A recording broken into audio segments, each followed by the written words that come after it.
When Lauren Foster appeared by the roadside on US 41, on a damp, chilly July morning, she was barely recognizable, barefoot, exhausted, clothes in tatters, and her body covered in Everglades mud. The woman had gone missing 3 years earlier, along with her boyfriend, in one of the most dangerous and inaccessible areas of Big Cypress, presumed dead. But the most terrifying thing wasn't her ravaged appearance.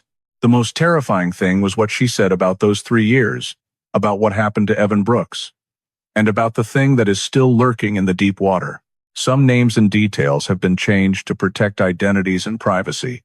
Before we dive into the story, don't forget to subscribe to the channel and hit the notification bell so you don't miss the latest cases. On the afternoon of June 18th, the gravel boat launch area next to Tamiami Trail, a popular starting point for heading into Shark Valley, and the edge of Big Cypress National Preserve carried an unusually quiet atmosphere, as Lauren Foster and Evan Brooks loaded their final tripod onto the airboat they had just rented.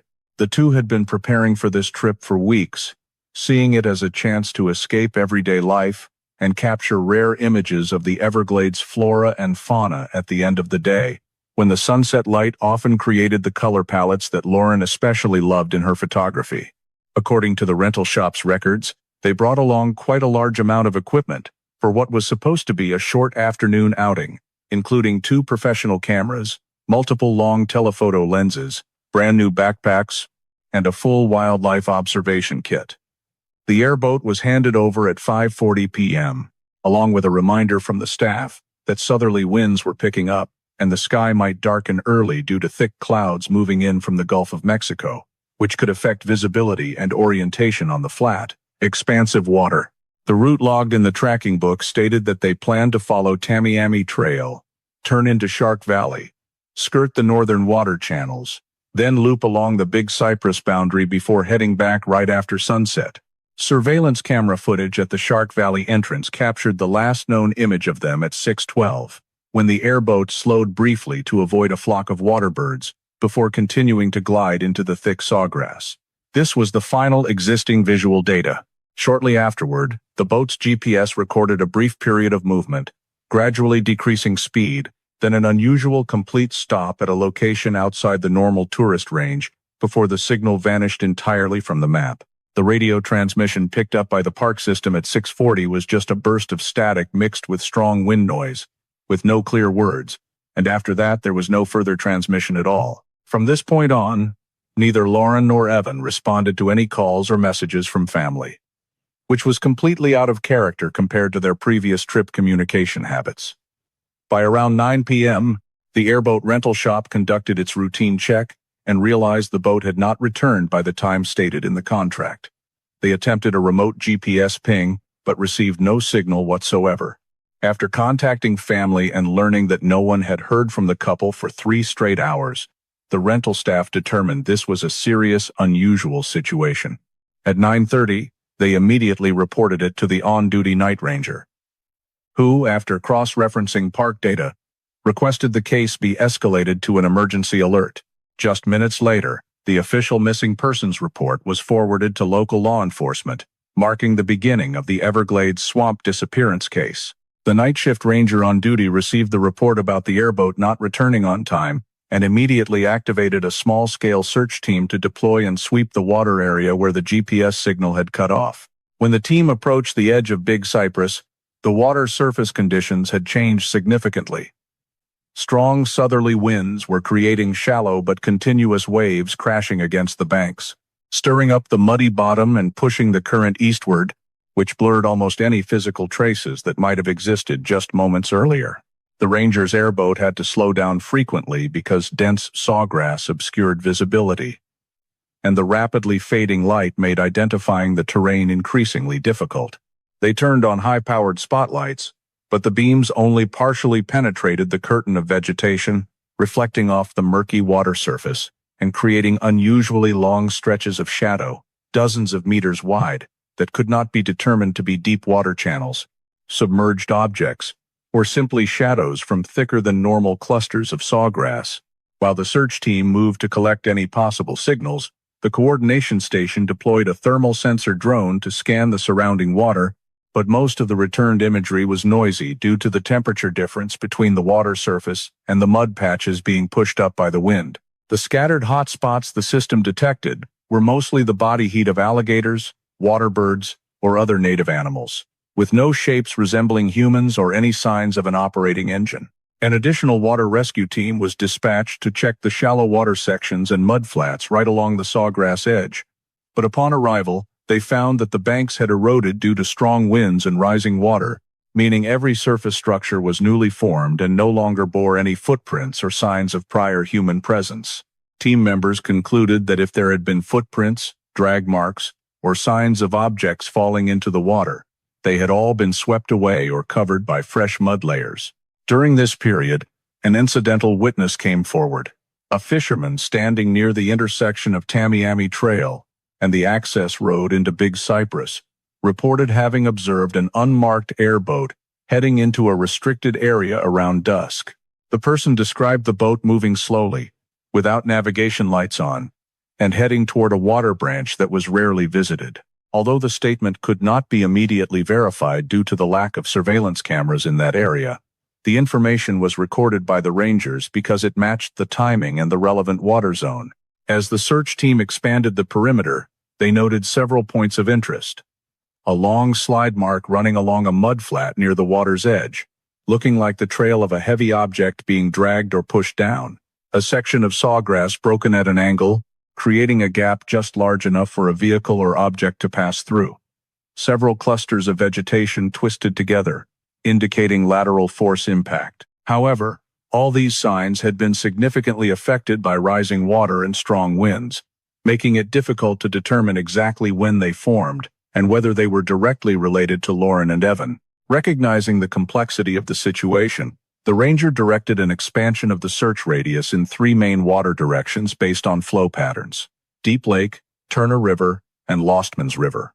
Deep Lake has an unusually deep water structure and steep bottom, easily concealing large objects. Turner River has many shallow sections, interspersed with thick vegetation, making it easy for an airboat to run aground and force a change of direction.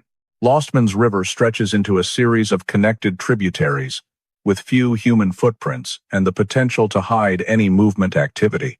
The search team split into 3 groups using airboats, each group responsible for 1 water branch to increase the chances of detecting suspicious signs.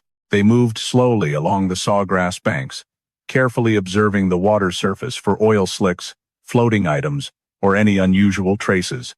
All observations during the night yielded no clear results, and the constantly changing water flow made every judgment hard to establish. Despite deploying multiple simultaneous measures from watercraft, thermal sensor drones, to dive teams surveying suspected deep hole areas, the nighttime search still produced no direct signals about the presence of Lauren, Evan, or the rented airboat. Under adverse weather conditions and a unique terrain where traces could vanish in just minutes, the initial search effort reached a deadlock without identifying the next approach direction. After 14 days of searching with no verifiable results despite deploying every available resource from rangers, water rescue teams, thermal drones, and deep water sonar teams, the authorities were forced to pull back their forces, close the entire search area, and officially classify the case of Lauren Foster and Evan Brooks as a cold case. The full file was then transferred to the long-term investigative unit of the county responsible for reviewing missing persons cases with no immediate investigative leads. This decision was based on a lengthy summary report, detailing all efforts carried out over the 2 weeks. Dozens of airboat sweeps across the 3 major water branches, including Deep Lake, Turner River, and Lostman's River. Sonar teams scanning multiple suspected deep water areas. Dive teams checking sinkholes and submerged mud mounds. Thermal drones sweeping hundreds of acres under constantly changing weather conditions. And ground teams inspecting banks, sawgrass edges, and every water access route into Big Cypress. However, there was no trace whatsoever indicating that Lauren or Evan had ever been present in that range beyond the final unstable and non-directional GPS signals. Once the file was handed over, the investigative group compiled the main hypotheses considered in the early phase. The first hypothesis was a water accident, in which the airboat may have lost stability due to strong winds or crosswaves, causing the two to fall overboard and be swept away by the current too quickly to swim back to shore, especially as light levels had dropped and they could no longer orient themselves. The second hypothesis was an alligator attack, a scenario still considered whenever someone goes missing in the Everglades. But in this case, there was no evidence such as torn fabric, damaged equipment, or animal traces on the water surface, making this hypothesis lack any realistic basis.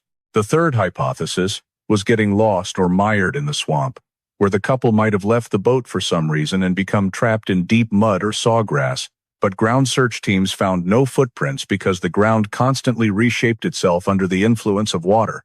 The final hypothesis was intervention by a stranger, based solely on one fisherman's statement that he had seen an unmarked airboat moving into a restricted area right as dusk fell, but there was no camera footage to verify it, and no other witnesses reported similar observations.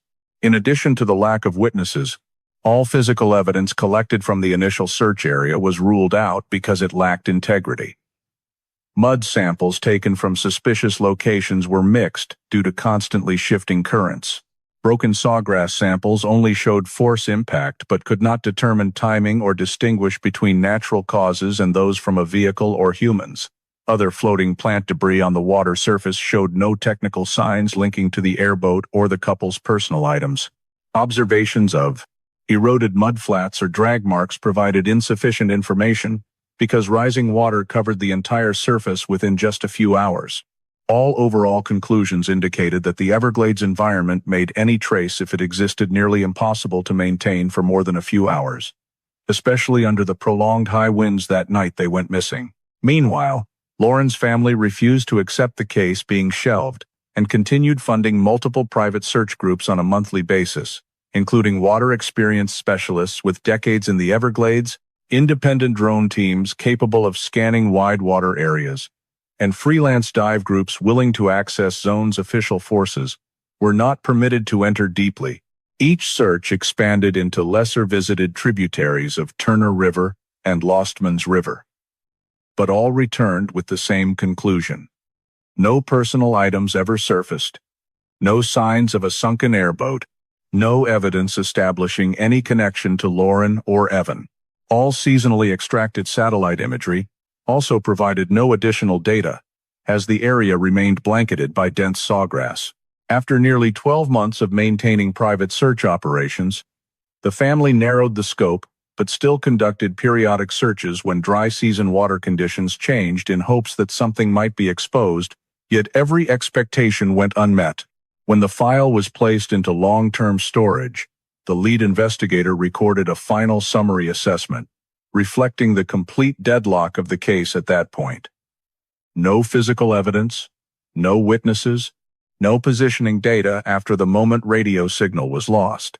This was the official note on the file, describing the total absence of all basic investigative elements and showing that this disappearance could not progress without new data emerging from outside the original search perimeter. 3 years later, on a heavy, humid morning in July, along the stretch of US 41 near Ochopee where the low-lying patches of Big Cypress forest almost touched the edge of the asphalt, 2 local delivery truck drivers noticed an unusual movement at the sawgrass fringe. As the truck got closer, they saw a woman taking slow, deliberate steps across the damp ground, her gait unsteady as if every step was a challenge both physically and in terms of balance. When the truck slowed to nearly a stop, the image became clearer in the daylight. The woman's clothes were torn in many places. Some parts stretched downward as though snagged on dense vegetation, her body almost entirely covered in the swamp's brown mud, especially on her calves, feet, and both arms. The mud streaks and patches showed she had moved through shallow water and sawgrass, while long scratches running down her left ankle and calf trailed dried blood, indicating collisions with sharp plant surfaces or submerged roots. The woman carried no belongings, had no shoes, and her feet were cracked open, some fissures bruised purple from prolonged exposure to dirty water. The locals got out of the truck and called out loudly to check on her condition. The woman remained standing, though only briefly before her body began trembling in waves. What caught their attention most was that her gaze stayed fixed toward the swamp, as though something just beyond their view was putting her in extreme alert. When they tried to ask if she needed help, the woman did not respond, made no sound, and showed no communication reflex beyond repeatedly turning her head toward the water and clenching both fists tightly, a sign of prolonged tension. The older man in the pair stepped closer to support her arm and noticed her body was colder than normal, and when he turned to guide her away from the road, she immediately whipped her head back toward the swamp with a look of terror, as if any distance created between her and that body of water had to be closely monitored. After a quick agreement, they helped her into the truck bed, spreading a tarp for her to sit on, but her unsteadiness forced them to hold her shoulders steady the entire way to the Big Cypress medical station. On the drive, the woman's expression barely changed. Her eyes were vacant, yet still focused out the window every time the truck passed bands of sawgrass, or whenever the distant sound of an airboat engine carried over. At the medical station, staff immediately took her into the initial exam room. They noted severe, dry, cracked skin, with many burst blisters, prominent bone spacing indicating prolonged weight loss, rapid but structurally normal breathing, and a slightly elevated heart rate from days of continuous dehydration. Though she could stand with support, the woman did not speak and could not write, only reacting by following movements in the room with her eyes, especially sounds coming from the window where wind blew in from the swamp. Suspecting this might be a long-term missing person case, the medical staff notified county police and requested fingerprint identification because the woman carried no documents and could provide no personal information. A mobile fingerprint scanner was brought in. When the fingerprint image appeared on the screen and the data uploaded to the central system, a match came back in under a minute. The fingerprints matched completely with Lauren Foster, who had gone missing in the Everglades case 3 years earlier. A second verification check was run to rule out technical error, and the full match was confirmed. Staff present in the exam room noted a prolonged silence after the result displayed, as everyone understood the implications of a long-missing victim reappearing in such a condition with no explanation whatsoever. Secondary identifying features were cross-checked against photo records. Matching height, a small scar on the right wrist consistent with old medical notes, long hair, now frizzy, and heavily grayed, compared to photos from 3 years prior. When police asked further questions to confirm identity, Lauren still did not communicate, only looking at them for a few seconds, before turning back toward the window once again showing strong vigilance toward the landscape outside. Police began drafting a report on her psychological state.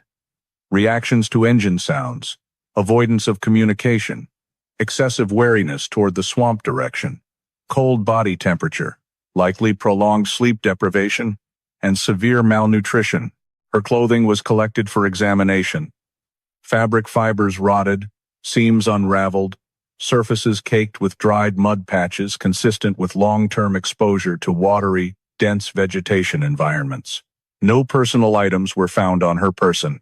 With Lauren's identity confirmed by fingerprints, the Everglades file was immediately changed from archive status to active, meaning all data from 3 years earlier needed to be pulled back out and re-examined in light of her reappearance in severely debilitated condition. Medical evaluation steps were continuously documented in the following hours to stabilize her physical state and ensure she was healthy enough for ongoing care. The information that Lauren was alive was entered into the official report and sent to county authorities, marking the sudden transformation of a disappearance once considered unsolvable at the time the file had been placed in storage. The initial medical report compiled right after Lauren Foster was admitted to the observation room at the Big Cypress medical station documented a series of signs indicating her body had undergone a prolonged period of extreme debilitation. Her weight had dropped significantly compared to the records from 3 years earlier. Her BMI was at a dangerously low level, with clear muscle atrophy, her shoulders and upper arms having lost so much muscle mass that the bones were prominently visible under the skin. Dehydration was evident through dry, cracked skin, peeling lips, and weak peripheral circulation, while initial blood tests showed low sodium and potassium levels, consistent with the body not receiving adequate clean water over a long period. Most notably were the marks on her wrists and ankles, deep, darkened indentations with hardened, calloused skin surfaces and longitudinal cracks circling the bones, consistent with being bound by rope or rough material for extended periods ranging from weeks to months. Some areas on the wrists showed small healed ulcers, indicating the restraints had caused repeated friction, injury, and healing cycles that formed characteristic scar tissue, which could not develop in a short time. On the ankles, the scraped skin extended more widely, and doctors noted thicker than normal keratin buildup in those areas, a sign that she had frequently been forced to stand or move under controlled or restricted free movement conditions. In addition to the skin injuries, the full-body examination recorded signs of prolonged exposure to the swamp water environment. Mild epidermal erosion, interdigital inflammation between toes and fingers due to constant moisture, fungal growth in some areas, and the distinctive smell of rotten mud deeply embedded in the dead skin layers. This could only occur with skin exposed to dirty water for a sufficiently long duration, far beyond what might be encountered in a simple getting lost scenario or short-term attempt to escape the natural environment.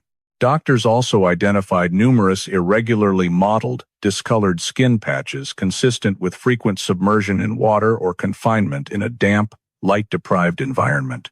Deep blood analysis revealed severe deficiencies in vitamins and minerals. Vitamin D was nearly below detectable minimum levels, typical in patients with prolonged lack of sunlight exposure. Vitamin B12 and folate were significantly low, leading to mild anemia and peripheral neuropathy. Iron levels were sharply reduced, causing pallor and easy fatigue. Zinc and magnesium were also abnormally low. These markers painted a fairly clear picture. Lauren's diet had been severely restricted, likely consisting of only a few repeatedly consumed food types, lacking fresh nutrients, quality protein, and certainly not meeting daily requirements. The degree of nutritional deficiency could not appear in just a few weeks, but reflected a condition lasting months or longer. Doctors also used a blue light skin examination device to assess pigmentation changes and detected areas of melanocyte suppression, a phenomenon common when a person lives in an environment lacking natural light for extended periods. Alongside this, cortisol quantification in hair samples showed continuously elevated levels over many months, reflecting chronic stress. Lauren's body displayed multiple signs of frequent confinement in tight spaces: lumbar spine strain, slightly hunched posture, stiff neck muscles, and a habit of quickly turning her head toward doors or sources of external sound behaviors that the station's psychologist noted as typical reflexes of someone who had been held in enclosed environments. Examination of the palms and finger joints revealed small callus formations, indicating she had repeatedly performed pulling or gripping tasks, a type of injury common in people doing heavy manual labor, but inconsistent with Lauren's lifestyle before her disappearance. These combined medical findings led to a key conclusion in the report.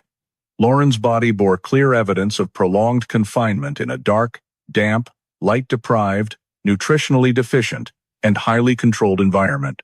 The extent of skin injuries, vitamin levels, binding marks, and stress hormone condition aligned with an extended period of captivity that could not be explained by any natural self-survival scenario in the Everglades. With this conclusion, the medical file was immediately forwarded to the specialized investigative team so they could assess the duration of captivity, environmental conditions, and the possibility of a concealed location existing long enough to hold a person without leaving traces in the vast swamp area. In the observation room designated specifically for long-term missing persons victims, Lauren Foster was approached by a team of investigators and assigned psychologists, tasked with recording her initial statement, but right as the session began, they noticed she could only provide fragmented pieces of information due to severe psychological effects from her captivity period. Her sentences were interrupted, sentence structures broken, and her gaze frequently darted toward the window, as if fearing that any movement outside her line of sight could pose danger. When asked to describe an overall account of what happened from the moment she and Evan Brooks lost contact, Lauren only mentioned the sound of an unusually large airboat engine closing in from behind, powerful water waves slamming into the boat forcing her to grip the airboat's edge tightly, while Evan tried to steer but was forced off course by the water's force, immediately followed by the image of an unfamiliar man standing on an unmarked airboat, holding a long metal object resembling a push-pole commonly used in the swamp area, leaving them unable to flee or change direction. She described the man approaching by maneuvering his airboat alongside theirs, creating a small whirlpool in the water that destabilized their airboat, and just seconds after closing in, he jumped onto their boat with what Lauren described as no hesitation, then snatched the radio mounted on the boat's side and threw it into the water before Evan could grab it back. When asked about the phase right after the attack, Lauren mentioned that they were forced to transfer to his airboat. Evan was pushed toward the rear engine compartment, while she was pulled to the front bow position, where she saw ropes, fuel cans, and items that didn't resemble typical traveler gear inside the compartment. Lauren recounted in a trembling voice that Evan could only exchange a few words with her before the man shouted loudly and demanded silence.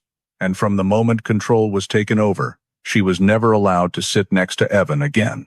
The preliminary information she remembered about the subsequent journey was only the prolonged engine sound for many hours, changes in water levels, and the thick, damp smell of sawgrass as the airboat entered water branches she had never seen during previous survey trips. Lauren described the final destination of that movement as a stilt house built on wooden pilings in the middle of deep water, an old but sturdy structure concealed by sawgrass on multiple sides, making it almost invisible unless approached closely. Right upon arriving at the stilt house, Evan was separated from her, dragged through a wooden door leading down to a lower area, while she was pushed into the single room on the upper level, where very little light entered, and only through small gaps in the wood. Lauren insisted that the separation happened immediately, and that from the moment they were brought there was never a time when she was allowed to stand next to Evan or hear his voice clearly, except for a few muffled sounds rising from the floor below on nights when the water rose, which made her understand that they were not held in the same confinement area at all.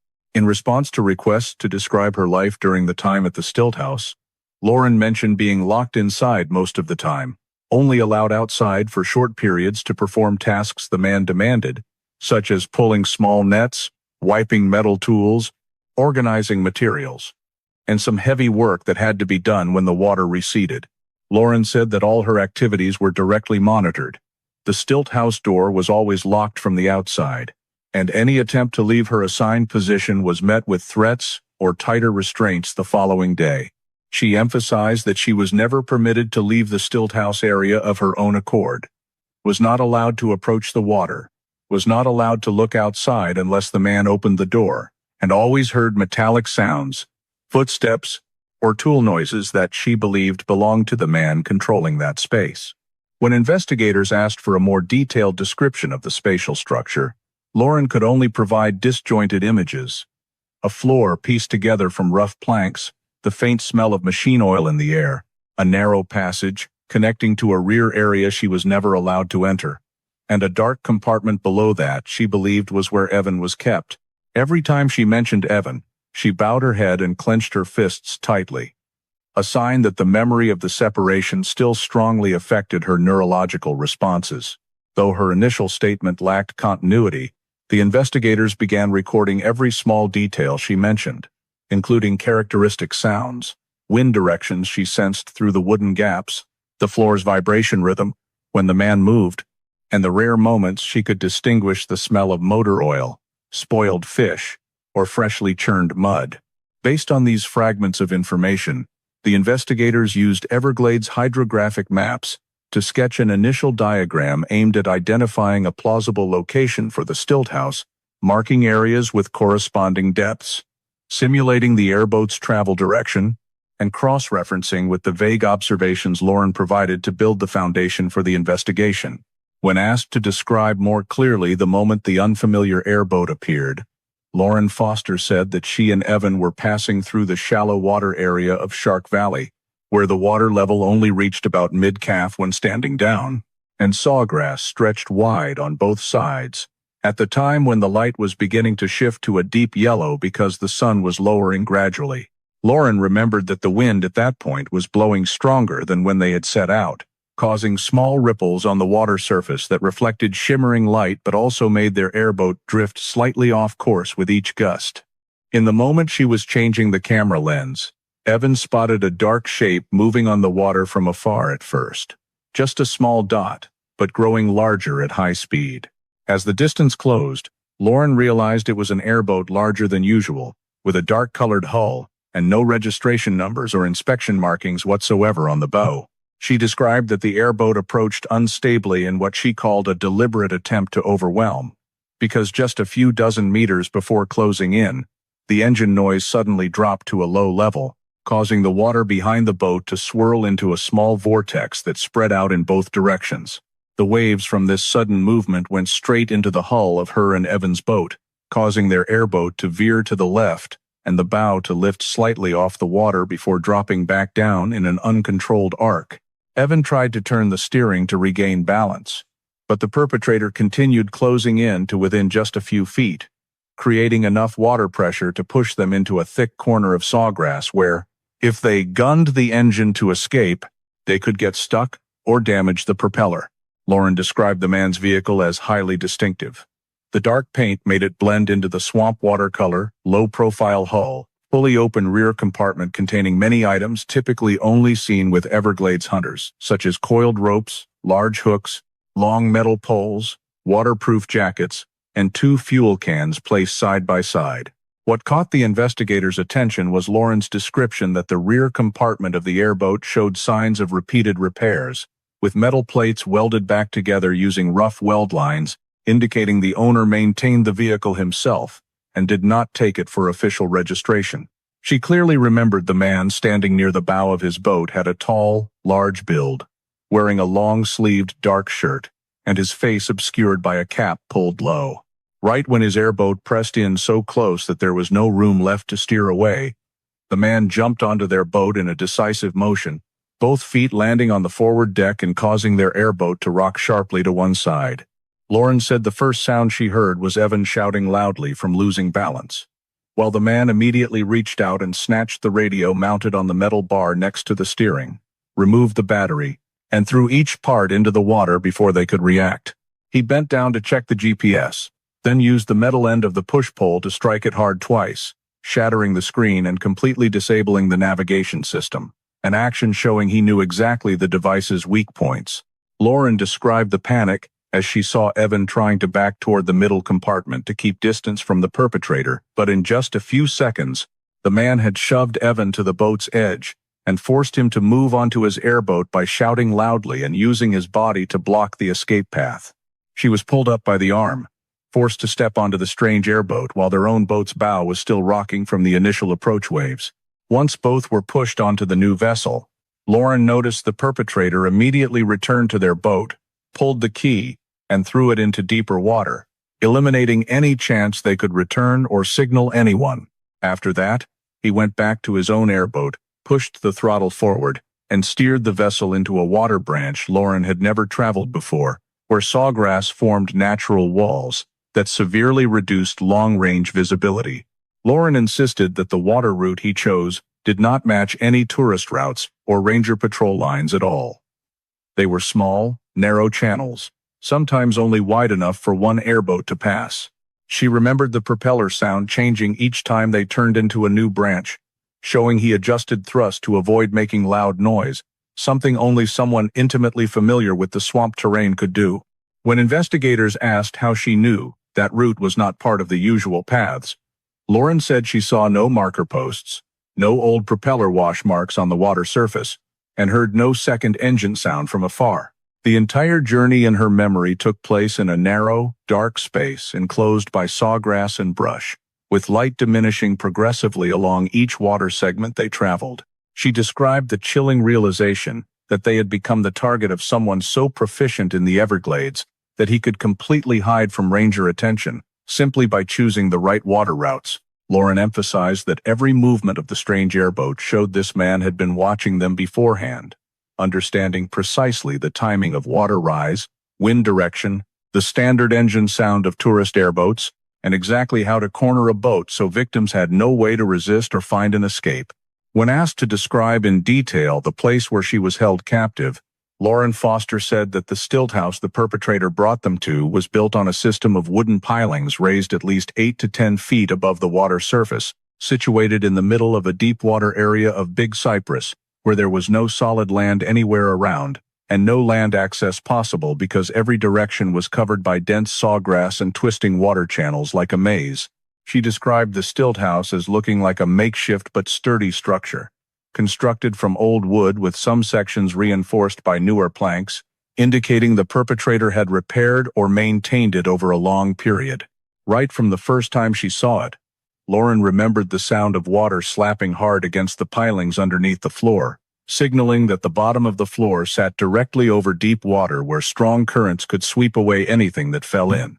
The structure consisted of one main room on the upper level where she was kept most of the time, a work area adjacent to the main room, separated by a thin wall, a water compartment directly beneath the stilt house floor with a rectangular opening that could be closed by a metal plate, and a secondary escape hatch in the form of a small wooden door located on the lower level.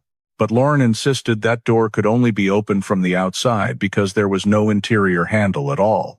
In the main room where she was confined, Lauren described the space as so lacking in light that half the walls remained in shadow even during the day, with only a few gaps in the wood allowing weak light to filter in, but not enough to clearly illuminate anything beyond arm's reach. A heavy, musty smell clung to every surface. The rough wooden floor still retained damp marks in the corners, and the air was always thick with the old smell of machine oil and stagnant water rising from the compartment below. Lauren said food was provided very sparingly, mostly small fish, sometimes dried meat, and some expired canned goods. Portions were very small and not on any fixed schedule, depending on the man's mood or the day's water conditions. In the work area, she saw many items related to animal hide processing, ropes, and crude tools, some hung on the walls, others scattered across the floor. Lauren was assigned tasks the perpetrator described as easy for a woman, mainly handling ropes, drying stretched animal hides on wooden frames, and cleaning the water compartment area when the perpetrator demanded it. When working near the water compartment, Lauren was especially terrified because the water level below constantly changed with the flow, sometimes swirling into small eddies, and she could hear the movement of large creatures underneath.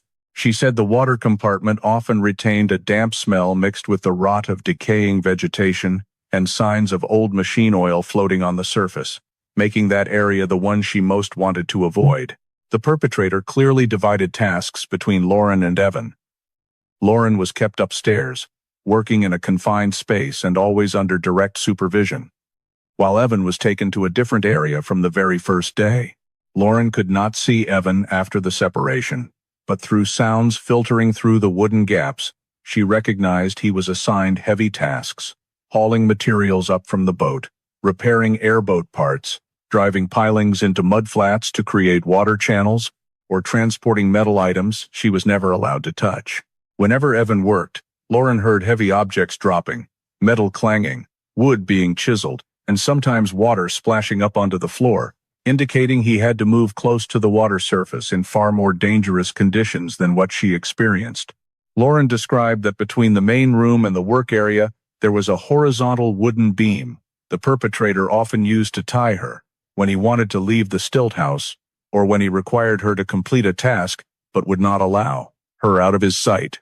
Lauren also described the stilt house floor as not completely level. There were overlapping wooden planks, creating raised spots and small gaps showing the wood had rotted over time, forcing her to step very carefully because misplacing a foot could get it caught or make noise, which always led to the man shouting at her. Heat from the water compartment below sometimes rose, making the air in the room even more stifling. And Lauren said that on days when the water rose high, the floor vibrated slightly, giving her the feeling that the entire stilt house could collapse at any moment. Regarding the overall location, Lauren insisted the stilt house sat in water so deep that when she looked down through the wooden gaps, she only saw black reflection, not the murky green typical of shallow water, leading her to believe the depth there could be enough to hide an entire object without anyone from the surface being able to see it. The wind direction and distant airboat propeller sounds also led her to guess that the stilt house was in a rarely visited area with no regular patrol routes and no sounds of tourist vessels. All these descriptions were fully recorded by the investigators, forming a clear picture of the structure, operations, and living conditions inside the stilt house where Lauren was held captive along with Evan, but was never permitted to meet face-to-face or communicate, except for those muffled sounds filtering through the floor gaps. When Lauren Foster's initial statement was recorded and compared with archived data related to illegal activities in the Everglades, the investigative team began cross-referencing the descriptions she provided of the man who approached their airboat, the structure of the boat he used, and his method of movement, with records of individuals who had previously had their hunting permits revoked in the area. The Everglades had documented several cases of hunters whose permits were suspended for regulatory violations, including those accused of using airboats outside permitted zones or hunting in restricted areas, behaviors that shared many similarities with the perpetrator's actions, as described by Lauren. The investigative team screened the list of individuals penalized within the past 10 years and compiled a catalog of subjects whose vehicles matched Lauren's description. A dark-hulled airboat, unregistered, with a rear compartment containing numerous hunting tools such as ropes, hide-drying frames, fuel cans, and crude metal implements. When the list was narrowed down to about 20 individuals, the team further analyzed cases where unauthorized airboat use had been recorded in restricted zones of Big Cypress, particularly along rarely traveled water routes that matched exactly what Lauren described about the path the perpetrator chose, allowing quick movement without generating loud noise. These records showed that most violations came from a small group of individuals who tended to live in isolation, moved across multiple areas without registering fixed addresses, and frequently changed their airboat mooring locations. This group of subjects was flagged as high priority because their irregular movement patterns, habit of self-repairing vehicles, and use of temporary stilt structures to store equipment all aligned with details in Lauren's statement. When the investigative team expanded the comparison to include complaint reports previously submitted to law enforcement agencies, they noted several scattered statements from residents near Tamiami Trail, who had seen a tall man traveling with a dark-hulled airboat, sometimes carrying heavy items of unknown origin.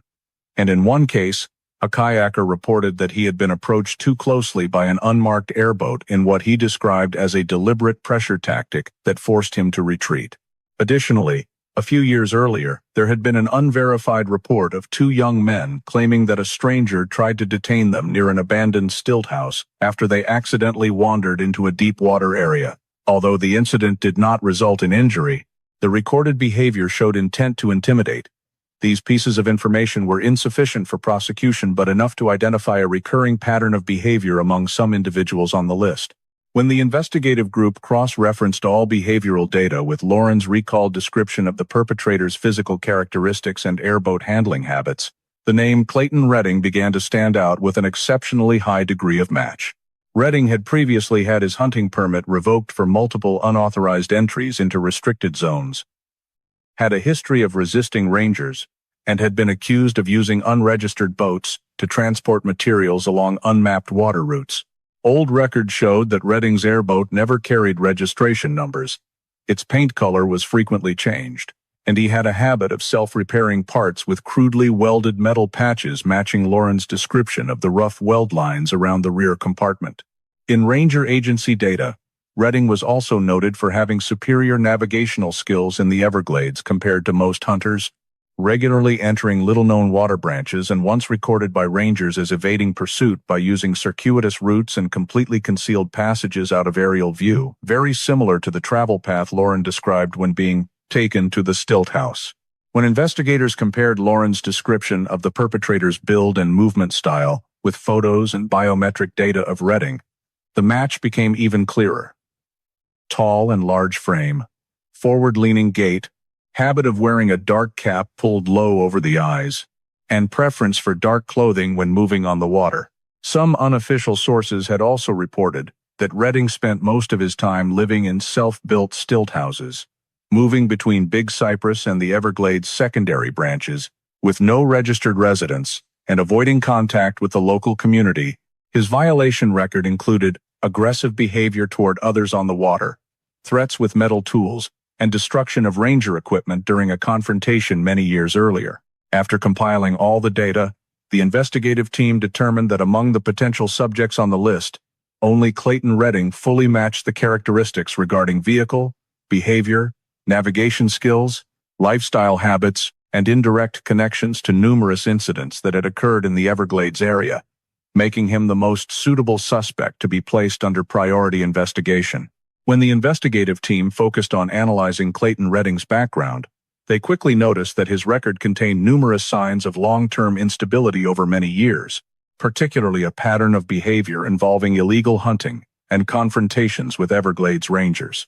Redding had once been an experienced alligator hunter, possessing better-than-average skills in reading water currents and navigating by natural signs compared to most legally operating professionals in the area. However, his career was interrupted when his hunting permit was revoked due to a series of violations, including trespassing into restricted zones, using non-compliant traps, and deliberately evading safety inspections. Oppositional behaviors began emerging from that point.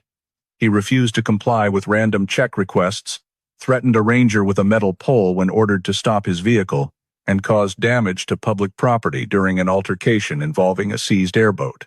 An unofficial psychological assessment from a ranger who had multiple contacts with him noted that Redding showed a tendency toward explosive reactions, consistently interpreting the presence of others in the Everglades as personal territorial intrusion, and in some cases believed that people passing through rarely used water branches were deliberately trying to encroach on his livelihood territory. From this data, investigators began considering the possibility that the act of detaining Lauren and Evan may not have stemmed purely from an intent to attack, but could have originated from Redding's territorial mindset. Lauren had mentioned that the perpetrator approached their airboat by creating water pressure and forcing them into a narrow area, an action very similar to the punitive response that an individual with extreme territorial defensiveness would carry out. When comparing Lauren's description with older incidents Redding had been involved in, the investigative team noted significant similarities. In one case the previous year, a kayaker reported that Redding had closed in on his boat simply because he thought the man was taking the wrong path on his private water. And in another report, 2 fishermen had been chased by him in an airboat after they accidentally entered a branch they didn't know Redding had claimed as my area. These behaviors gave rise to the hypothesis that his capture of Lauren and Evan could have been an escalation of a punishment pattern he considered justified within his own world. When analyzing the perpetrator's control pattern, according to Lauren's statement, investigators noted 3 prominent points. First, the perpetrator always attempted to separate the victims immediately, clearly demonstrated when he forced Evan into a separate area right upon arriving at the stilt house. Second, he restricted movement by controlling every door, locking them from the outside, and only allowing Lauren into specific areas under his direct orders. Third, he used the water compartment beneath the stilt house as a form of punishment, not through Lauren's direct statement, but through the way she described her fear and how she was forced to work in the space right next to the open water hatch, a type of control that leveraged natural elements to create psychological pressure. This behavioral pattern aligned with descriptions in documents about territorial offenders who use the environment as a tool to maintain power rather than employing modern confinement methods. The investigative team continued analyzing Redding's survival skills in the Everglades, noting his extensive knowledge of subsurface terrain, hidden trails, seasonally changing water branches, and little-known areas where trees and sawgrass completely concealed passages from above. His ability to hide was unusually high compared to other offenders in the region, as he not only knew water routes, but could also predict water level changes based on wind and the times when certain segments became more detectable. Old records indicated that he had built or reused multiple small stilt houses scattered in areas not marked on ranger maps, demonstrating that he had developed a flexible system of shelters. Based on all the collected information, the investigative team began compiling a behavioral profile of the perpetrator that included the following characteristics: a middle-aged male with a strong tendency towards social isolation, using the Everglades as his primary living space; a behavior of controlling others through environmental restrictions; high skill in using an airboat as a tool of suppression; violent reactions to the presence of strangers in areas he considered his territory; and the ability to maintain a concealed holding location by utilizing self-built structures in deep water zones. This profile also identified potential shelter locations Redding might use based on 3 criteria. areas with small water channels minimally affected by tourists and rangers, areas with seasonally fluctuating water levels but maintaining sufficient year-round depth, and areas with dense sawgrass completely concealing all approaches from above. The investigative team marked the regions matching these three criteria on Everglades maps to establish a foundation for identifying locations Redding could plausibly use to avoid detection and maintain control over any victims he held captive. After Lauren Foster's physical condition was stabilized and full samples from her clothing, skin, hair, and limbs were collected, the forensic team conducted a detailed analysis to determine the environments she had been exposed to during her captivity period and in the time leading up to her discovery on US 41. The thick mud caked around her feet and ankles was examined first. The mineral composition of the mud showed a high proportion of magnesium-rich clay and sediment particles originating from deep water areas, with the only matching reference sample in the Everglades coming from the deep lake region of Big Cypress, where the mud typically has high cohesion, a deep brownish-green color, and a fine mineral layer formed from long-standing stagnant water. This characteristic helped rule out the common shallow water areas of Shark Valley and clearly indicated that Lauren had stood in or moved through deep water zones with the specific properties of deep lake. In addition, the mud recovered from the underside of her pants had a different texture from the layer around her feet, containing more decayed plant fibers and finely crushed sawgrass fragments, signs that the pant legs had repeatedly come into contact with muddy ground mixed with dense roots, a terrain common along the secondary water branches leading from Deep Lake toward Turner River. When the forensic team moved on to analyzing the plant material adhering to her clothing, they identified a fairly complex combination consisting of sharp sawgrass fibers, thin filamentous aquatic moss, and some small crushed plant fragments originating from the distinctive floating vegetation clusters characteristic of Turner River. The aquatic moss adhered to the clothing in detached patches, a pattern that typically only occurs when a victim wades through areas with floating mats of vegetation drifting in clusters, and feature for which Turner River is well known due to its many such zones. Noting that Lauren described passing through tall sawgrass and narrow water sections, the forensic team compared the sawgrass structure stuck to her pants with samples from the Shark Valley area to rule out an origin there, and the results showed that this sawgrass fiber had a flatter morphology and contained silica streaks distributed in a pattern characteristic of the Turner River region. This reinforced the conclusion that Lauren had left the stilt house and traveled along a complex route passing through at least two water areas with distinct ecological features. The extent of injury to Lauren's feet and lower legs also carried significant forensic value. Horizontal tears interspersed with small punctures from sawgrass roots, combined with deep abrasions on the sides of her feet, indicated she had walked continuously in an environment of muddy ground mixed with sharp roots and sawgrass stalks, commonly encountered in shallow water segments with densely crisscrossing roots. Newly formed calluses on the ball of her left foot and the underside of her right toes, not yet fully keratinized, suggested that the distance Lauren walked barefoot was long enough to cause injury, but not prolonged enough to form stable callus tissue. This allowed an estimate that she had moved barefoot for a period ranging from a few hours to over 10 hours, depending on the varying water depth along segments. Biological analysis of Lauren's skin also confirmed the presence of the freshwater parasite Cyclopidae and certain larval forms characteristic of standing water in southern Florida. These parasites can only attach to human skin after prolonged water contact, and the density found in the skin samples combined with their primary concentration around the ankles and outer calves enabled the forensic team to estimate that Lauren had continuous exposure to swamp water for approximately 10 to 14 hours straight, consistent with her description of wading through multiple deep to shallow water zones before reaching US 41.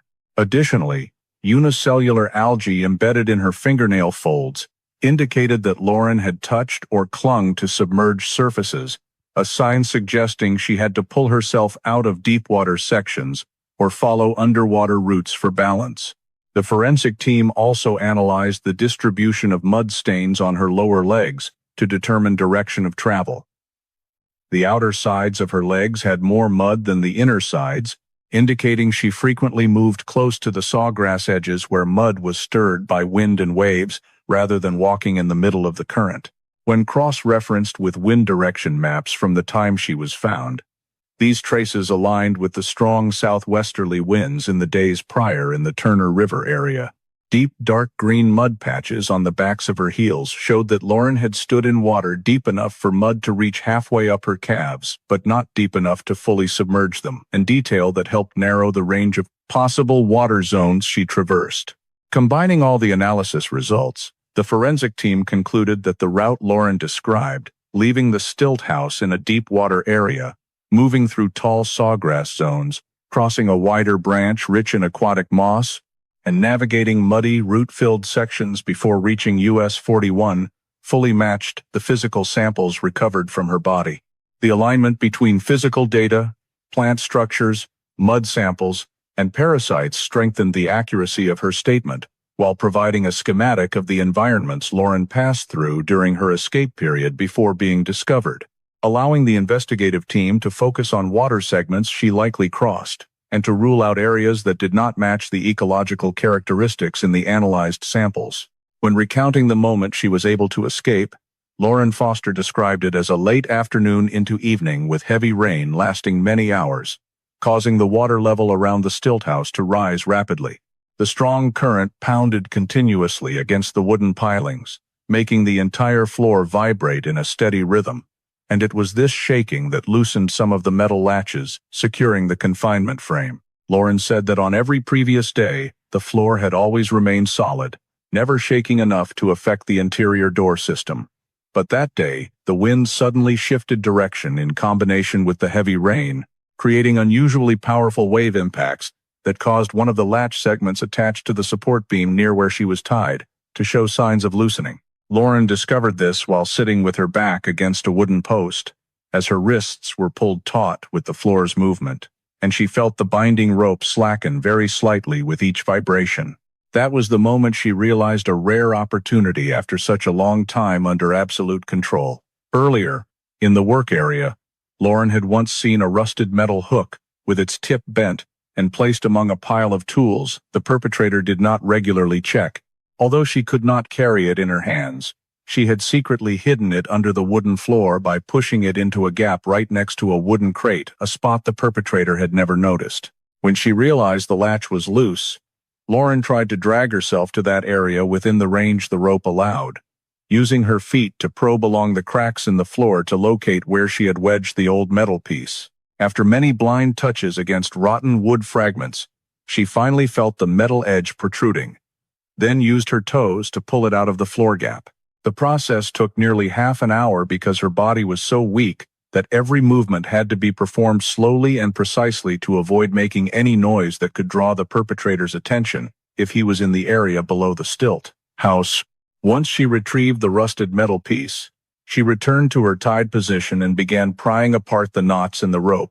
Because the rope had rubbed against her wrists for months, the braided strands were extremely tight, with many sections stuck together by dried sweat and mud, making the prying more difficult. Lauren described the action as scraping one strand at a time, both stinging painfully and exhausting. But she continued for many consecutive hours, taking advantage of strong wind gusts or thunderclaps to mask the sound of metal scraping against the rope. By near midnight, one strand finally separated, allowing her to loosen her wrist just enough to slip her hand through the binding loop. The survey team later confirmed that, given the level of callousing on her wrists and the characteristics of the rope binding, it was possible for her to untie herself under the floor's shaking conditions. Once her hands were freed, she untied the ropes at her ankles, then felt her way toward the rear stilt house door. This door was always locked from the outside, but because the latches had loosened from the strong vibrations, the wooden panel covering the opening to the water compartment had shifted slightly to one side, exposing a gap large enough for her to push through if she crawled carefully. Lauren bent low to avoid making noise, touched the damp floor with her hands, then slowly slid down toward the gap. The moment she touched the water, she sensed it was deeper than the areas she had seen from above the floor. The current below was cold and strong, But there was a gentle flow direction that Lauren detected by releasing a small piece of wood and watching it drift consistently in one direction. Lauren believed that flow led out from her place of captivity and allowed her to move without creating large waves. When her body was submerged to chest level, she used the wooden pilings under the floor to push herself away from the stilt house, then let the current carry her, instead of swimming hard and making noise.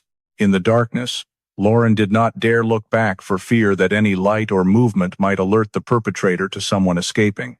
The gentle current carried her through many narrow water sections, where sawgrass brushed against her face and shoulders repeatedly.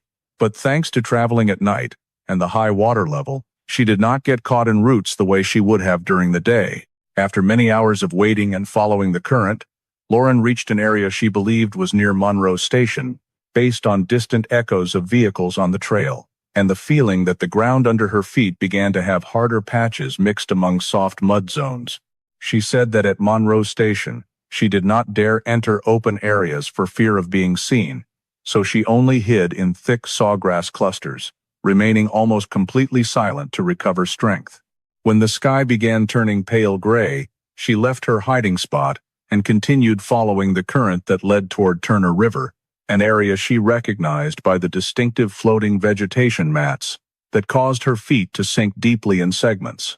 Here, she chose to let the current carry her rather than trying to walk on the mud, because Turner River has a distinct northward flow that leads to branches near the main road. Lauren described that her consciousness sometimes faded from exhaustion. Each step became heavy and burning with pain, but she still tried to keep her head oriented toward faint light and distant mechanical sounds.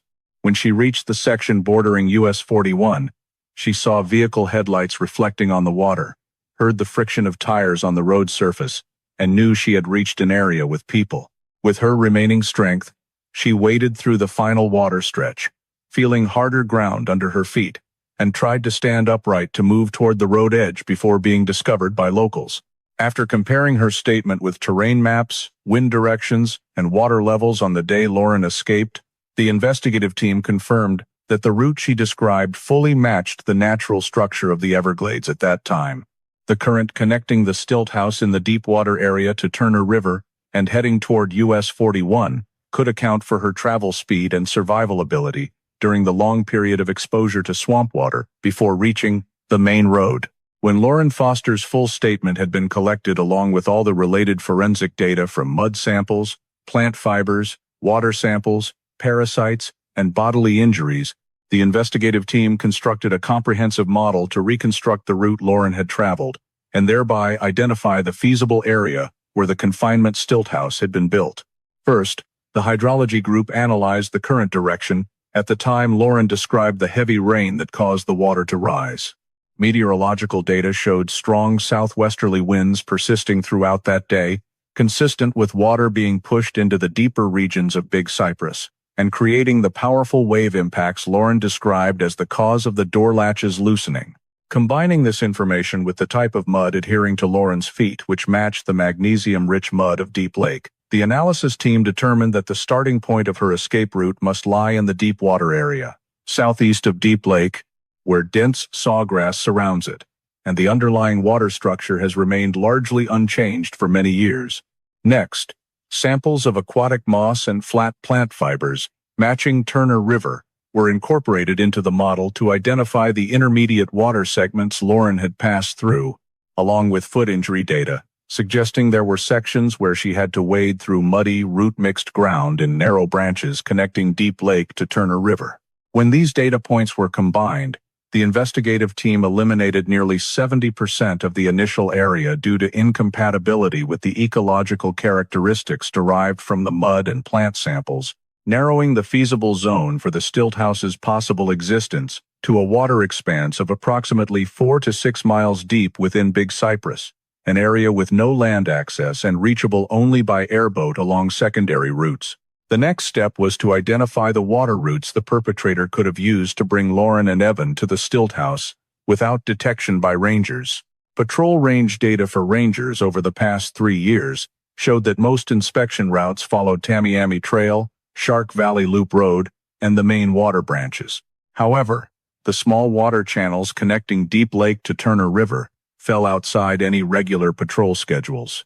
Based on Lauren's description of segments that were narrow, dark, and seemingly without old propeller marks, the investigative team identified 3 secondary water routes leading from Deep Lake down to the northern Turner River area, 2 of which were concealed by sawgrass, tall enough that thermal drones could not penetrate when flying at standard altitudes. These were the routes most consistent with Lauren's account of the forced journey. To locate the stilt house, the technical team decided to deploy specialized drones equipped with infrared sensors capable of detecting warmer wooden floor surfaces against the water in late afternoon conditions. They flew from 3 directions: west along a secondary branch from Deep Lake, east parallel to Turner River, and south following the current toward lower tree zones. Flying over dense sawgrass presented many challenges due to obstructed visibility and heat waves from the water surface causing data noise, but the technical team persistently adjusted the drones to fly at lower altitudes to improve detection of artificial structures. After many hours of continuous scanning, the drone's thermal sensor recorded an anomaly, a rectangular heat signature standing out distinctly against the uniform water temperature background. Upon closer analysis, they noted that this heat point appeared cyclically stronger at times, weaker at others, consistent with a wooden floor structure that had been occupied rather than a rock or floating vegetation mat. The technical team directed the drone to fly even lower and switched to high-resolution imaging mode. At that point, they saw the outline of a structure on wooden pilings, with the roof almost entirely covered by sawgrass but still showing straight lines and right angles that could not form naturally in the swamp environment. The location was marked in the southeast Deep Lake area, exactly matching the analysis from Lauren's mud samples. After obtaining the coordinates, the investigative team overlaid the data onto terrain maps and compared the structure with Lauren's prior description. The floor raised many feet above the water, no pedestrian access paths leading to it, sawgrass concealing 3 sides, with only one open face toward a narrow water branch. The structure visible on the drone footage matched all those details precisely. To rule out any error, they cross-checked data from 3 separate drone flights at different temperature times, and the structure appeared consistently in each. When cross-referencing the flow maps with Lauren's account of the water direction that carried her away after escaping the floor, the investigative team saw that this very point was where the current flowed into Turner River in the manner she described. A gentle but steady stream that allowed her to drift without creating major noise. The alignment among flow data, sawgrass structure, mud samples, and the thermal signature from the wooden structure led the investigative team to conclude that they had located the stilt house where Lauren had been held captive. When the investigative team reached the stilt house by airboat and established a perimeter cordon around it, the forensic technicians began processing the crime scene with absolute caution because the wooden structure was rotten and posed a risk of collapse if weight was placed incorrectly. The first step was to collect evidence still scattered in the main room and work area, where Lauren had described being forced to work. Near the central wooden support post in the room, they discovered a roughly 1 meter length of coarse hemp rope binding, the middle section heavily abraded and frayed, exactly matching Lauren's description of being tightly bound for a long period. The rope ends showed slipknot loops, a type commonly used to secure wrists without complex knots. On the work area floor, technicians recovered numerous hunting tools, including 2 large fish hooks, 3 long rusted metal poles, an old bent hook, and a wooden frame used for stretching animal hides, all of which matched Lauren's descriptions of the items she had been made to handle. A partially filled airboat fuel can about 1/3 full was found near the corner wall, with oil residue on the can's surface indicating recent use. In addition, the forensic team collected several torn fabric scraps caught on the edges of a wooden table, including one dark green piece believed to belong to Evan's clothing based on reference photos. Along the floor edges, several long dark brown streaks were sampled and quickly identified as human blood. The blood distribution pattern suggested an object had been dragged from the main door toward the work area. When examining the water compartment beneath the stilt house, the technical team had to install temporary support planks to prevent floor collapse.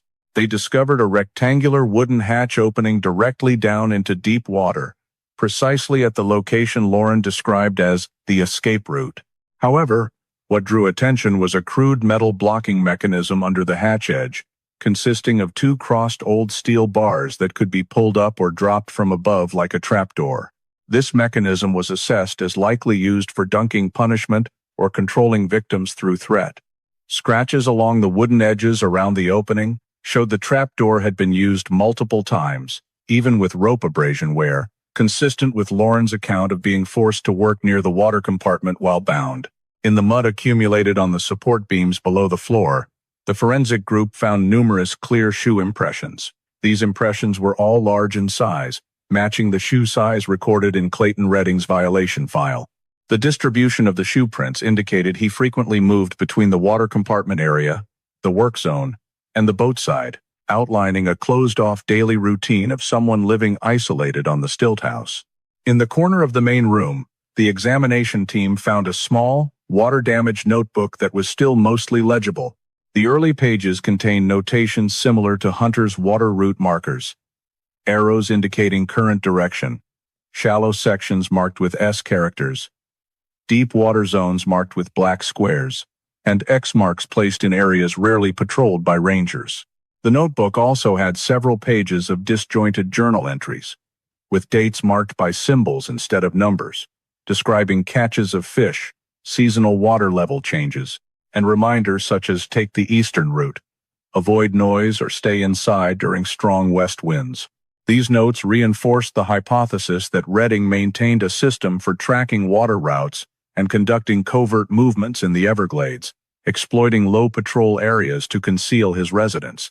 In the work area, the forensic team discovered a roughly 20-centimeter square piece of wood with partial cuts next to a sharpened metal bar, indicating tool fabrication activity right inside the stilt house.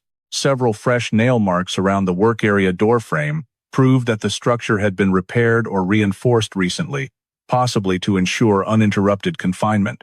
Beneath the exterior sawgrass along the porch, technicians found a short, rotted rope segment, with ends showing heavy pull knots, similar to the style Lauren described when she was bound while working near the floor.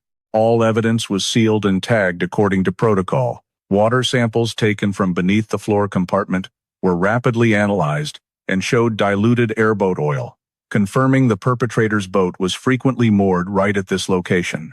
Once all evidence was compiled, the investigative group compared it with Lauren's description. From the stilt house structure, water compartment position, tools in the work area, type of binding rope, to the machine oil smell clinging to surfaces. Every element matched significantly, with no contradictory details.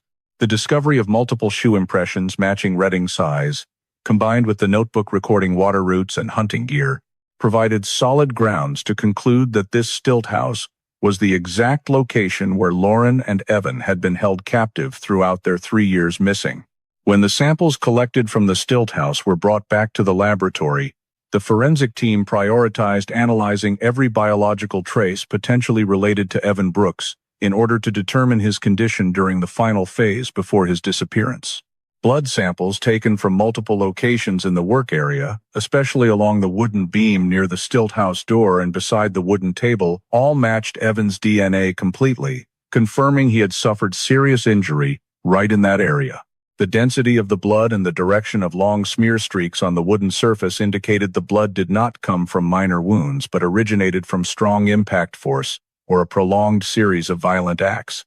The analyzing experts simultaneously noted numerous blood drops scattered in an arc pattern, typical of wounds caused by a hard object striking at close range, consistent with the possibility that Evan was struck or forced against the table edge while being made to work. In addition, the torn fabric pieces found in the main room and work area, including a dark green fragment matching the fiber sample from the clothing Evan wore on the day he went missing, showed tearing from intense pulling force, rather than ordinary friction during labor. The fabric fibers had split into many small twists with uneven tear directions, indicating the material was pulled while the wearer was resisting or being moved in an uncontrolled position. These tears also aligned with the old scrape points Lauren had described when she heard sounds of heavy objects being dragged or impacts in the area where Evan was held. When the forensic team expanded the examination to the water compartment below, They observed deep vertical slide marks in the accumulated mud around the wooden pilings with high compression, resembling signs of a heavy object bound with rope and dragged over the wooden edge into the water. Some grooves on the pilings had nearly uniform depth, indicating steady and deliberate pulling force rather than random occurrence. When measuring the diameter and depth of the grooves against the rope recovered from the stilt house, the technical team found that the width of the impressions on the wood matched the type of coarse hemp rope commonly used to secure or move heavy objects. This opened the hypothesis that the perpetrator had once tied rope around a large object, very likely Evan's body, and dragged it down into the water compartment. Analysis of water taken from the compartment showed the presence of human hemoglobin at low concentration, proving blood had once been diluted in the water in that area. Although too much time had passed for DNA to remain intact, the presence of blood protein, along with the distribution of residue on the pilings, reinforced the conclusion that this had been the site of a violent event involving Evan. In addition to the traces under the water compartment, the forensic group discovered a large depression in the wooden floor of the work area, where the wood had been compressed in a semicircular shape, resembling marks from a heavy object striking the surface multiple times. From wood samples taken at the depression, they isolated several dark lycra fibers matching the material of the pants Evan wore in reference photos. The characteristics of the depression and crack direction indicated downward compressive force with significant weight, most likely when Evan was pushed down or something heavy was struck against him. This aligned with the severe injury condition reflected by the blood DNA. From the collected data, the forensic team continued analyzing the possibility that Evan had been waterboarded or submerged. The abrasion marks along the support beams below the floor, combined with the depth of the slide marks, showed that rope had once been pulled over the wooden edge in a downward direction then suddenly released, mimicking the mechanism of submerging a heavy object in water, and then lifting it. When comparing the slide pattern model with data from similar cases in shallow water environments, the analysis team concluded that the pulling force and rope angle indicated an object of adult human body size being submerged, not a large animal. Combined with data on blood loss volume, they affirmed that Evan had been in a state of severe debilitation before being dragged to the water compartment area. Additionally, on the wooden surface behind the main room leading out to the stilt house porch, technicians found 2 shoe impressions matching the size and wear pattern of footwear previously seized in one of Redding's violation cases, showing he had stood in a position consistent with dragging a heavy object to the water's edge to drop it in or load it onto an airboat. Oil samples collected from the porch wood had a chemical structure matching the type of airboat oil Redding commonly used, indicating his airboat had frequently been moored right at the water compartment area, increasing the likelihood that Evan was transported away by boat after his injuries became too severe. When synthesizing all the traces, Evan matching blood DNA, torn fabric pieces, heavy drag marks under the water compartment, shoe impressions matching the suspect's size, and signs of airboat use to move a large object, the investigative team reconstructed the sequence of events. Evan was repeatedly assaulted in the work area, sustaining severe injuries with significant blood loss, then dragged by rope to the water compartment area where he was either submerged or transferred by airboat in a condition with no chance of survival. The absence of a body did not diminish the value of the physical traces, because the deep water environment and the presence of fast decomposing animals made it easy for a body to be swept away or lost entirely. The overall investigative assessment concluded that, based on all the forensic evidence and the behavioral pattern observed at the scene, Evan Brooks was almost certainly no longer alive from the time of the violent event at the stilt house. After Lauren Foster was found, and the investigation file shifted toward a criminal direction, law enforcement immediately began surveilling the areas where Clayton Redding had previously been recorded frequenting, but he did not appear at any of the temporary residences he had used before, including 3 abandoned hunting camps along Tamiami Trail and a small wooden shed near Monroe Station. All of these locations showed signs of having been unoccupied for many weeks. Old campfires long extinguished, old footprints nearly erased by rainwater, and no new living items. Redding's disappearance right after the time Lauren escaped led investigators to believe he had sensed the risk of exposure and proactively left his familiar areas. To trace his movement, the investigative team focused on water routes, where unauthorized airboats had previously been recorded operating. They reviewed footage from trail cameras installed at several river branches in the Everglades, originally set up to monitor illegal alligator poaching. Among hundreds of captured videos, some segments recorded the silhouette of a dark-hulled airboat moving at night, with characteristics matching Lauren's description: no lights, no registration numbers, and operating in a way that minimized noise by reducing propeller thrust to a low level in wide water sections. One of the cameras, on a tributary of Broad River, captured a thin oil slick on the water surface right after the airboat passed. The oil sample was collected and analyzed, with results showing a composition matching the type of airboat oil previously identified in the fuel can found at the stilt house, allowing confirmation that the airboat in the video was likely Redding's vessel. When viewing the videos in slow motion, technicians noticed that the water swirl pattern created by the propeller at the stern formed an ellipse slightly offset to the left, a distinctive mark that only appears when the propeller has been misaligned or manually repaired. This matched the description that Redding often self-repaired his airboat using crude materials and uneven weld lines. The misaligned propeller wake became a key indicator helping the investigative team filter videos to determine his travel route. When all videos were cross-referenced by time and location, a movement pattern began to emerge clearly. Redding's airboat repeatedly appeared on water branches leading toward Shark River Slough, a vast swamp area with many abandoned hunting camps, a complex network of channels, and dense sawgrass canopy that made aerial tracking difficult. This was an ideal area if he wanted to hide, as it was far from ranger patrol routes and had almost no tourists. Law enforcement accordingly narrowed the possibility that Redding had left Big Cypress to move southward, penetrating deep into Shark River Slough. In addition to trail camera footage, they collected physical signs from the water surface along secondary branches. Scattered oil slicks, wood chips from propeller strikes, and fresh scratches on marker pilings along water routes, indicators showing Redding's airboat had traveled multiple times in the days after Lauren's escape. The Water Route Analysis Group paid particular attention to a small channel between Broad River and Whitewater Bay, where unusual swirl patterns matched thrust from a misaligned propeller. When measuring depth and bottom structure in that area, they found sufficient water depth for a large airboat to navigate, even without an official route. This helped confirm that Redding had used this channel to avoid detection and reach the slough faster than by taking wider water paths. With the direction of travel narrowed, the investigative team compared maps of abandoned hunting camps in the area. From historical data, at least 6 hunting camps had once been used but abandoned over the past 2 decades.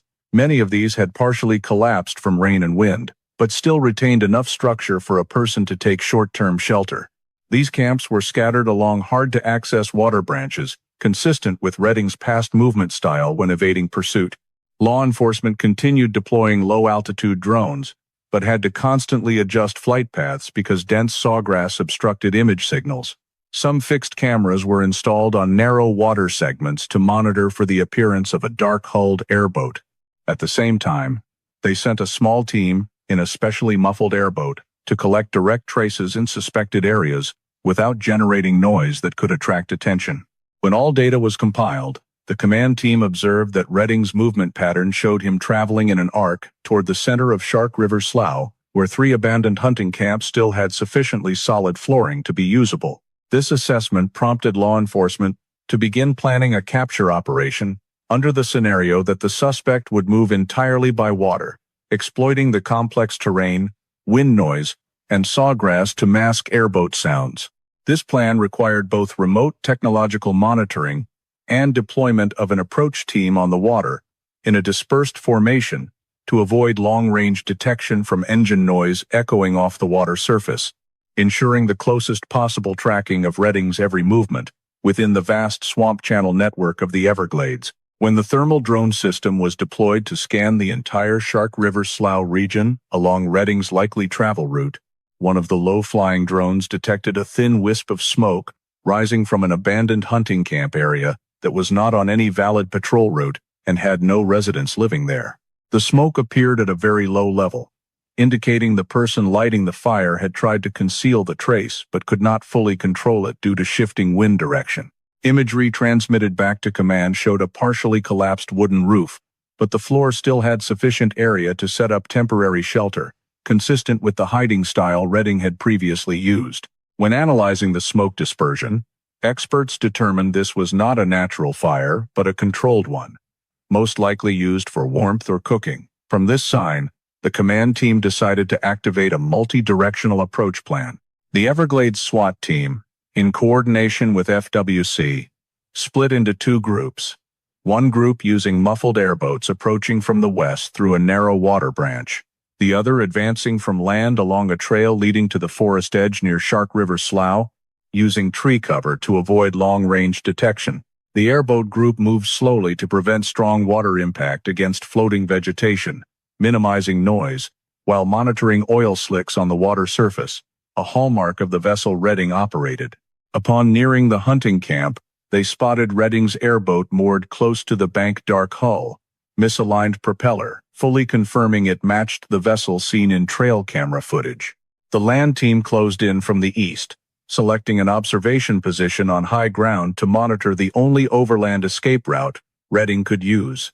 Once forces were in position, the drone continued circling the camp and recorded small movement near the front door, where a figure stepped out then quickly returned, apparently gathering items or checking for distant, unusual sounds.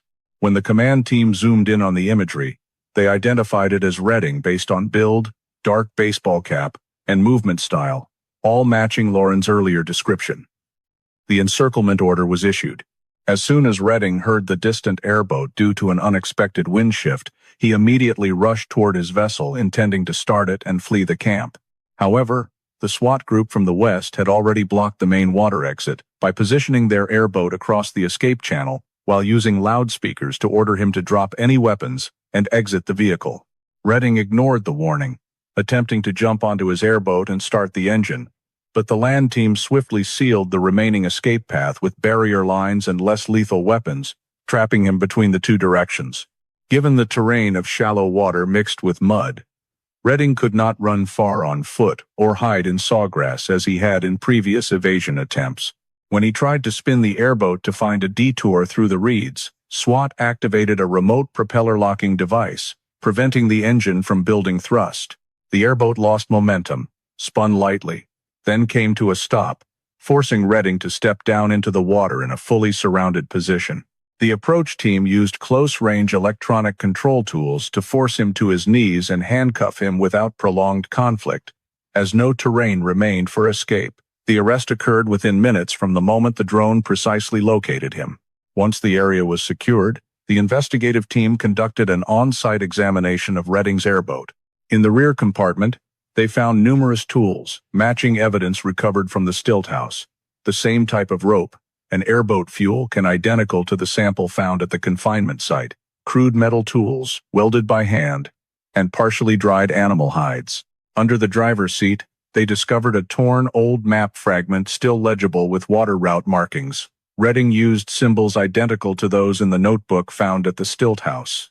The arrangement of items in the airboat indicated the vessel had been used to transport people or heavy objects, consistent with the drag marks on the pilings beneath the stilt house.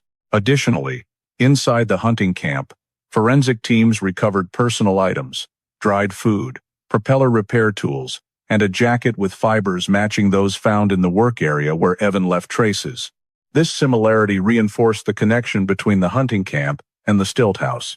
Several footprints in the mud around the camp matched Redding's shoe size, confirming he had used this location in the period close to Lauren's escape. From the evidence seized at the scene, law enforcement had sufficient grounds to conclude that this abandoned hunting camp served as Redding's temporary hideout during his flight, and the vehicle, along with the tools he carried, had direct links to the site where Lauren and Evan were held, while further strengthening the investigative trail based on oil traces, propeller wake patterns, and other forensic evidence. During the interrogation after his arrest, Redding finally began providing detailed statements about how he approached Lauren and Evan on the afternoon they went missing, describing that he had spotted their airboat from a distance as the light was fading and immediately identified them as intruders in his private water, prompting him to close in deliberately by suddenly cutting throttle to create strong waves that forced their boat off course. He confirmed jumping onto their airboat once the distance was close enough, snatching the radio from the steering mount, and removing the battery before throwing each part into the water to ensure they could not contact rangers. He also admitted using a metal pole to smash the GPS device to completely disable positioning capability, while forcing both to transfer to his airboat by threatening them and blocking the escape path at the bow. When asked why he forced them onto his airboat, Redding explained that his vessel had been modified for narrow water routes and low noise, whereas the victim's airboat was too loud and likely to be detected from afar by rangers. He described separating Lauren and Evan immediately upon reaching the stilt house as a necessary measure to reduce resistance potential, admitting that men typically resisted more strongly, so Evan was taken to a separate area and assigned heavy labor requiring strength, while Lauren was kept in the main room, where he could directly observe her. He stated clearly that separating the two was not only for control but also to create psychological dependency, preventing them from coordinating an escape. When investigators asked why he chose the stilt house location, Redding stated that he had built it many years earlier, initially as a shelter during rainy seasons but later as his private domain that he did not want anyone to invade. He described the deep water surrounding the stilt house as a natural barrier, hard to access, with strong enough currents to sweep away traces and dense sawgrass preventing overhead visibility. The purpose of keeping Lauren and Evan there, according to him, was to teach them a lesson about trespassing on his territory and to exploit their labor for tasks he considered burdensome or time-consuming, particularly repairing the airboat, stretching and cleaning animal hides, and maintaining the water compartment area.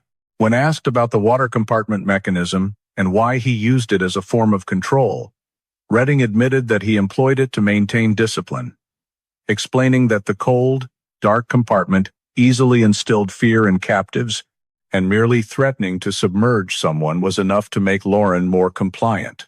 He stated that opening and closing the compartment hatch served as a pressure tool, and in some instances he forced victims to stand close to the edge or reach under the water to clean it, as a reminder that they had no decision-making power. When interrogators asked specifically about Evan, Redding admitted multiple conflicts had occurred between them because Evan resisted, refused work, or tried to protect Lauren. He stated that during one argument over rebuilding a hide-drying frame, Evan knocked over a chair onto the floor, enraging him, and he struck Evan on the shoulder and ribs with a metal pole. Redding described that Evan did not collapse immediately but was seriously injured and still forced to perform heavy tasks in the following days, until another altercation caused Evan to slip and fall near the water compartment door. Redding admitted that Evan sustained severe injuries in that incident, with heavy bleeding, and he had dragged Evan out of the work area using rope to prevent further resistance, describing the drag direction as fully matching the grooves forensic teams documented under the floor. When investigators asked why Evan was no longer seen after that point, Redding initially remained silent but then admitted that Evan's condition was beyond saving and he had handled the body by taking it to the water compartment. Although he did not explicitly detail every action, his statement indicated he had used rope to bind and drag the body in exactly the manner forensic reconstruction described. Throughout the interrogation, many details Redding recounted aligned completely with Lauren's statement. The way he approached their airboat, snatching the radio, switching boats, the route through narrow water branches, the location and structure of the stilt house, forced labor division, the water compartment hatch, and threat mechanism. Even the detail of the bent metal hook in the work area was acknowledged by him as something he used to hang tools, matching the piece Lauren used to pry her bindings.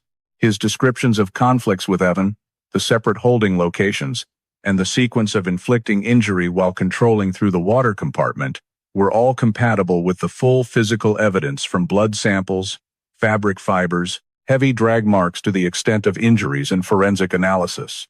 When cross-referencing Redding's entire statement with the crime scene and Lauren's account, investigators confirmed no contradictions with the analytical results, and his confession accurately reflected the behavioral mechanism, confinement location, stilt house structure, and sequence of violence reconstructed through scientific data. When the investigation file was completed, and all evidence had been collected, the prosecution proceeded to prepare the indictment against Redding on 4 major groups of serious charges: kidnapping of Lauren and Evan, false imprisonment lasting many years under dangerous conditions, aggravated assault for causing serious injury to both victims, and homicide without a body in relation to Evan, based on forensic evidence proving fatal injuries and the mechanism of body disposal at the water compartment. The indictment was built on a combination of statements, physical evidence, water flow modeling, expert analysis, and crime scene reconstruction, ensuring the standard of proof beyond reasonable doubt despite the absence of a body. At the preliminary hearing, the prosecutor presented the evidence in chronological order, beginning with the binding rope recovered from the stilt house, with coarse fibers heavily abraded in the exact manner of prolonged, tight binding as Lauren described. Next came blood samples containing Evan's DNA, adhering to the wooden beam, walls, and floor of the work area, showing a repeated pattern of injury over an extended period. Torn fabric fragments matching the color and material of Evan's clothing were introduced to prove prolonged violent behavior, along with forensic images of the fibers, tear patterns, abrasion angles, and microscopic fiber analysis. The prosecution also presented the movement diagram constructed by the investigative team based on Lauren's statement, combined with flow maps, terrain models, and mud plant fiber analysis.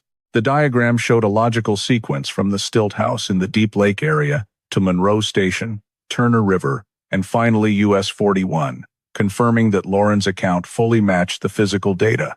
Drone imagery capturing the stilt house structure, wooden pilings foundation, water compartment below, work area, rear escape hatch was admitted as visual evidence to illustrate the confinement location and control mechanism Redding used. These images became critical evidence because they recreated the actual space in a way that could not be refuted by theoretical arguments. In addition to physical evidence, the prosecution called numerous expert witnesses. The mud analysis expert presented the mineral characteristics of the mud caked on Lauren's feet, showing she had stood in the distinctive mud of Deep Lake. The botanist expert described the sawgrass and aquatic moss on Lauren's clothing as matching the vegetation system of Turner River, reinforcing the escape route. The hydrologist expert explained the flow pattern guiding movement from the stilt house area to larger water branches, affirming that Lauren could not have fabricated such a complex route. Medical records were presented in court, including physical indicators, extent of skin and ligament injuries, wounds from prolonged rope binding on wrists and ankles, severe weight loss, and critically low vitamin levels, all consistent with the long-term confinement conditions Lauren described. Forensic experts presented analysis of Lauren's foot injuries, proving she had walked and waded through water for an extended period, as well as parasite analysis on her skin showing exposure to swamp water for 10 to 14 continuous hours. Combining medical and forensic evaluations, the court record demonstrated absolute consistency between Lauren's account and the actual condition of her body. The most important highlight of the trial was Lauren's direct testimony. She described the entire process of being forced off the airboat, separated from Evan, bound and forced into labor, the structure of the stilt house, the water compartment, and Redding's acts of violence. Although her psychological state was not fully stable, the detail of her testimony and the fact that every key point matched forensic evidence made the jury pay particular attention. She recounted how she exploited the heavy rain to escape, using the rusted metal hook to pry her bindings, the process of wading through Deep Lake, Turner River, US 41, and the feeling of exhaustion, yet still following faint light to find a way out. When these details were cross-checked with evidence, they matched perfectly and could not be refuted. The defense attorney attempted to argue that without Evan's body, the homicide charge could not stand. However, the prosecution presented a series of evidence: dense Evan blood traces, torn fabric, heavy drag marks under the water compartment, rope impressions deeply embedded in the pilings, blood protein analysis in the water, and Redding's own admission of violent conflict leading to severe injury. By combining all these elements, the prosecution argued that the absence of a body does not equate to absence of crime, especially in a swamp environment where decomposition occurs very rapidly. The defense continued trying to point out inconsistencies in Lauren's statement, but every detail was proven accurate by forensic evidence. From water flow direction, mud type, vegetation, parasites, skin injury extent, to signs of locomotion. The tight linkage between testimony and physical evidence rendered the entire defense argument weak. Additionally, the recovery of Redding's airboat, with matching oil traces, crude welded tools, rope identical to evidence from the stilt house, and a water route map containing symbols identical to those in the notebook found at the stilt house, further strengthened the chain of evidence. By the end of the presentation, the defense attorney could not offer any alternative hypothesis more plausible than the model constructed by the prosecution. The jury noted the rare level of consistency between the victim's testimony, forensic evidence, crime scene, and the defendant's partial admissions, making the entire prosecution process highly credible. When the closing arguments concluded and the entire case file was handed over to the jury, the entire courtroom fell into tense silence as the jurors entered the deliberation room carrying more than 3 years of investigative data, thousands of pages of forensic reports, and detailed statements from everyone involved, especially Lauren's account as the sole surviving witness. The deliberation process lasted many hours, during which the jury had to review 4 groups of serious charges: kidnapping of Lauren Foster and Evan Brooks, false imprisonment, lasting many years under dangerous conditions, aggravated assault characterized by persistent violence, and homicide without a body in relation to Evan based on the chain of physical, biological, and defendant's own statements. When they returned to the courtroom, the jury foreperson stood and announced the defendant guilty on all counts without needing clarification on any details, an indication of the overwhelmingly convincing strength of the prosecution's case.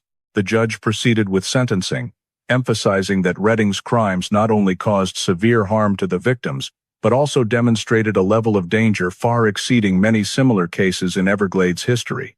Actions such as monitoring water routes, deliberately choosing low patrol paths, building a stilt house in an isolated area for confinement, forcing labor, and using the water compartment for control were assessed as reflecting an organized, dangerous behavioral pattern, not impulsive reactions. Due to the extreme gravity of the case, the court sentenced Redding to life imprisonment without parole, plus an additional 45 years on the remaining counts, to be served consecutively, to ensure the defendant would never return to society. When announcing this sentence, the judge clearly stated that the key factor driving the maximum severity was the rare, seamless consistency between the victim's testimony, physical evidence, and forensic findings, a complete chain of data that allowed the entire criminal sequence to be visualized without leaving any reasonable gaps. The court acknowledged the irreplaceable contribution of Lauren's testimony. Every detail she described, from the way Redding approached their airboat, seized the radio, forced the boat switch, to the stilt house structure, binding rope positions, water compartment, work area, and the time she heard Evan being struck, was confirmed by forensic and crime scene evidence.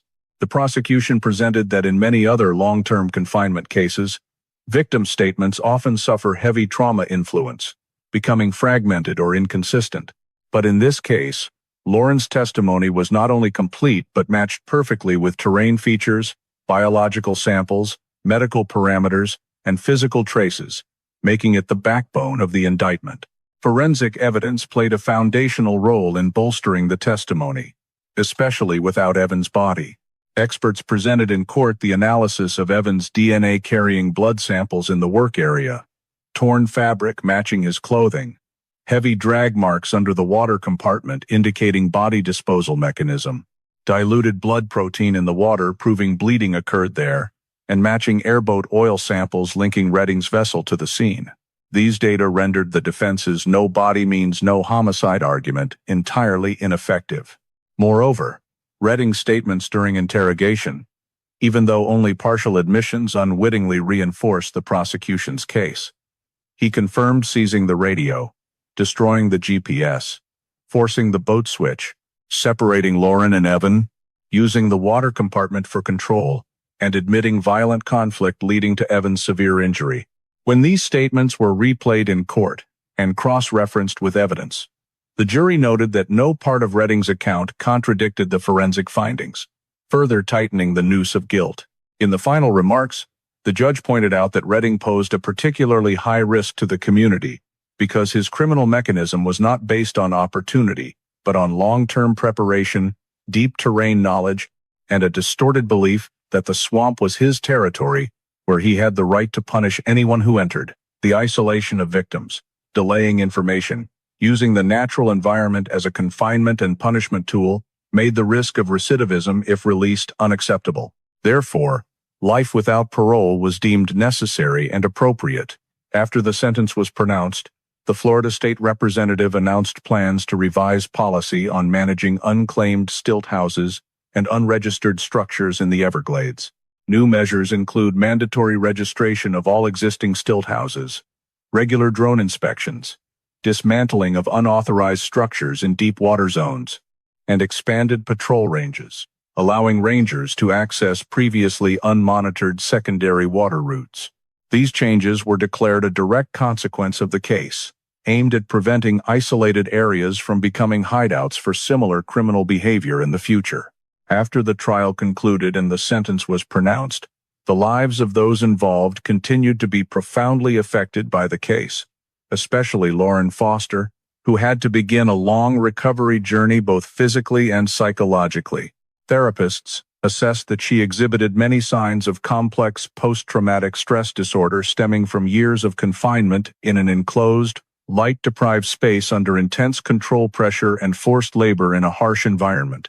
Lauren entered a long-term psychological treatment program that included cognitive behavioral therapy, controlled exposure therapy, and emotional stabilization therapies to help her readjust to normal life rhythms.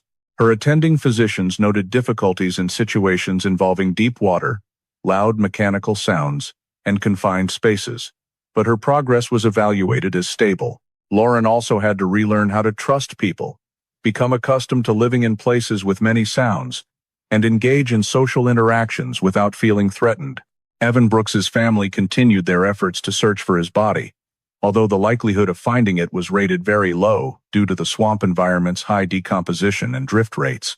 They worked closely with FWC and volunteer dive teams to sweep water branches near the stilt house, the area where heavy drag marks had been forensically confirmed. Search groups used bottom sonar, metal detectors, and flat-bottom boats to access difficult zones, but constantly changing water levels and dense sawgrass created many obstacles. Still, Evan's family stated they would continue searching every dry season when water recedes and the chances of detecting large objects increase. Alongside individual efforts, Florida authorities launched a comprehensive review campaign of all stilt houses in the Everglades and Big Cypress to eliminate the risk of criminals hiding in abandoned structures. The campaign included compiling a full list of existing stilt houses, requiring owners to register information, measure locations, photograph structures, and verify intended use. Stilt houses with no legitimate owner information or located in hazardous deepwater zones would be dismantled in phased plans. In addition, FWC deployed periodic thermal drone sweeps to detect unusual activity signs, such as smoke, heat spots, or material changes. The goal was to ensure no structure remained neglected long enough to become a site for illegal confinement or criminal hideouts.